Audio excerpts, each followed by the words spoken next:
Hi all, my name is Ryan and welcome to my channel What the Pop, where we discuss pop culture in general and Buffy a lot.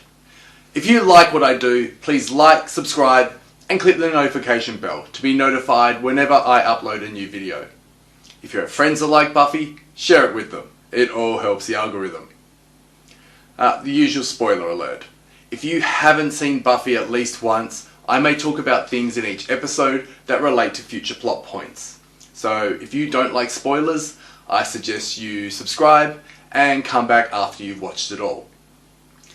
Today we are discussing Season 1, Episode 9, The Puppet Show. A plot summary.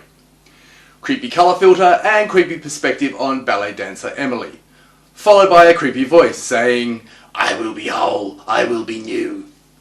Cordelia is slaughtering a Whitney Houston classic, giving Giles a headache.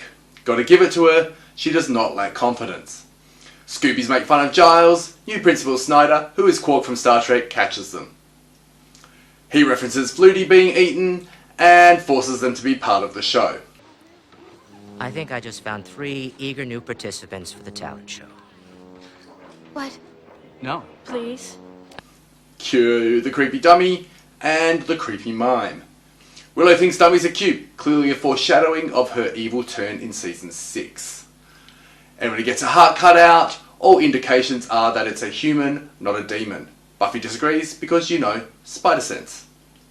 Interviews with kids, everyone thinks Morgan and his dummy are weird.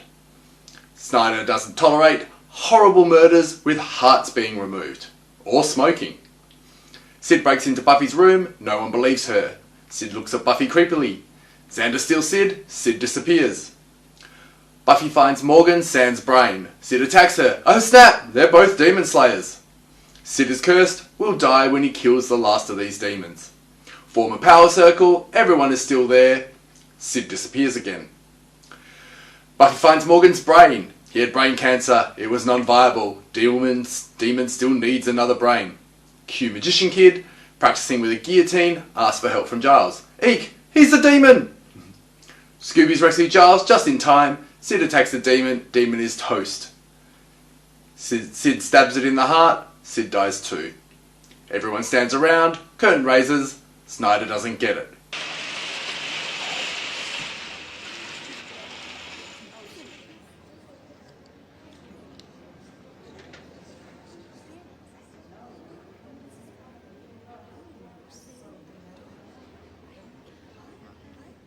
I don't get it. What is it? Avant-garde? Cue the post-credit Oedipus scene.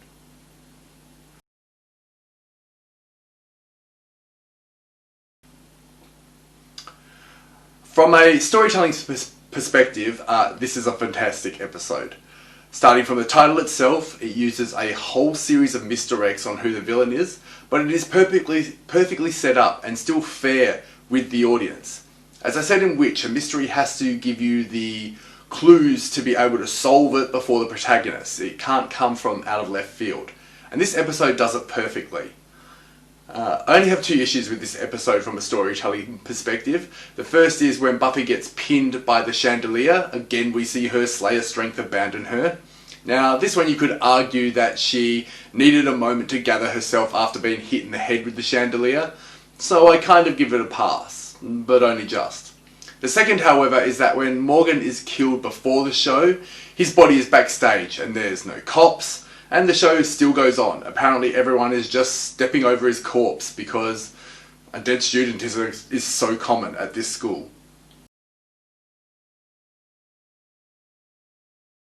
This episode shows how you use Subversion of Expectations properly to deliver a real twist in the final act. Everything from the title to the way Morgan acts to the fact that dummies are just creepy themselves leads us to believe that Sid the dummy is responsible for the murder of Emily. But the genius of the episode and its use of misdirection comes because it is the 9th episode of the season. So far in the season, as new characters are introduced, they are either killed, responsible for the killing, or connected to the person who is responsible. Now this episode throws a number of new characters at us. Emily the dancer, who is killed and kicks off our mystery. Then there's Tuba Girl, random other guy, Magician Boy, Morgan, Sid and Snyder. Now, after Emily is killed, any one of them could be the killer, or anyone except Sid could be the next victim. And this episode plays off the fact that we expect the new named character to be somehow involved or responsible. And we expect this because all the episodes prior have done exactly that. So our main two suspects are Morgan and his dummy, and Snyder. Snyder's character traits make him appear fairly villainous as is, so he is set up as a potential suspect, especially because he just seems to appear a few times out of nowhere. But Morgan and Sid are the likely suspects, again, because dummies are creepy. Morgan is the new named character in the episode, and the title leads us to believe that. Now the title, The Puppet Show, is a rather clever misdirect. While we think it refers to Sid as being a creepy puppet, it's not. The story starts to indicate that Morgan may actually be the puppet, and controlled by Sid, especially in the scene where they argue. But the main thing about puppets is that there is always someone else pulling the strings. And the show here is that who we think is the puppet master, the one killing people, is not at all. Now, if you've been paying close attention to the series so far, you would notice that the classroom lesson always relates to the plot. The classroom lesson in this episode is on the Monroe Doctrine, which is basically, it was about European colonization in the Western Hemisphere, and part of that meant preventing puppet monarchs, basically leaders who are seemingly installed into power, but are controlled by foreign nations or other outside influences. The writers essentially told us in that scene that Sid and Morgan weren't responsible. Now we find out right at the end that it was Mark, the magician guy, who was the demon all along. And the episode put him right in our face all the time. In the opening, as it pans through everyone in the talent show, it pauses momentarily on him before stopping on Morgan and Sid. Back from the titles, magician guy again. Interviews with the kids, magician guy again. Sid attacks Buffy, then more magician guy. Power circle, magician guy is there. Morgan's brain was non-viable, magician guy is with Giles. Every time they showed us the talent show itself, they showed us our antagonist. So it wasn't entirely out of left field when he was revealed.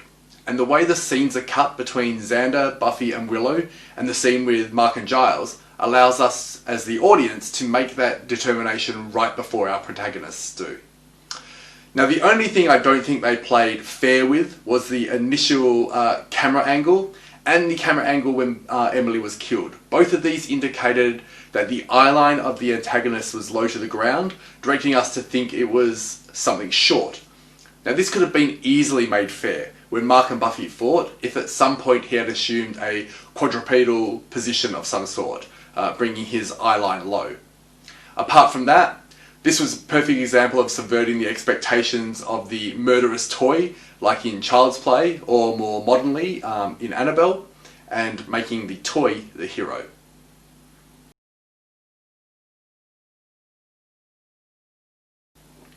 Now this episode ends with a scene that runs over the credits, the only episode that will ever do this in 7 seasons of Buffy. The scene has Buffy, Xander and Willow doing a scene from Oedipus Rex, the classic Greek tragedy written by Sophocles. The crux of that play is that in trying to avoid what one is destined to do, one enacts the very actions that lead to that destiny. Characters trying to thwart their destiny are a common occurrence in Greek tragedies. The implications of this is that humans, particularly those with a foreseen fate or destiny, are just puppets of the gods, merely going through a series of preconceived actions that lead to an inevitable conclusion. A fitting thought for an episode titled The Puppet Show. For if fate and destiny are true, life is effectively just a puppet show, and we are but marionettes with our strings being pulled by the gods. Effectively, this means that life is pointless. We have no free will, and everything that happens to us is a preordained moment. In this case, Sid, as a demon hunter, represents Buffy, most notably, and aligning with the Greek tragedy theme, in hunting down the final demon and completing his task, Sid will die. Sid, however, is looking forward to it. He doesn't look at it as dying, he looks at it as being free. There is no tragedy in this for him. He currently exists under a curse in a wooden dummy. He says he's lived a long life, much longer than most demon hunters, or most slayers for that matter.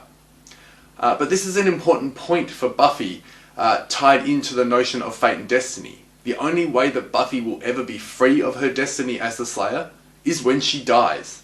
It's something we've known since the first episode. We see this freedom in season 5 when Buffy gives her life to close the hell portal opened by Dawn's blood, Summer's blood, as the key. Death is her gift. When resurrected by Willow in season 6, we learn later in the episode, Once More with Feeling, where Buffy sings, "There was no pain, no fear, no doubt, till they pulled me out of heaven." Buffy had been freed. This notion of fate and destiny will play heavily into the season finale Prophecy Girl, and I'll talk about it more there. But this episode, and the Oedipus scene in particular, is priming us for the events in the finale.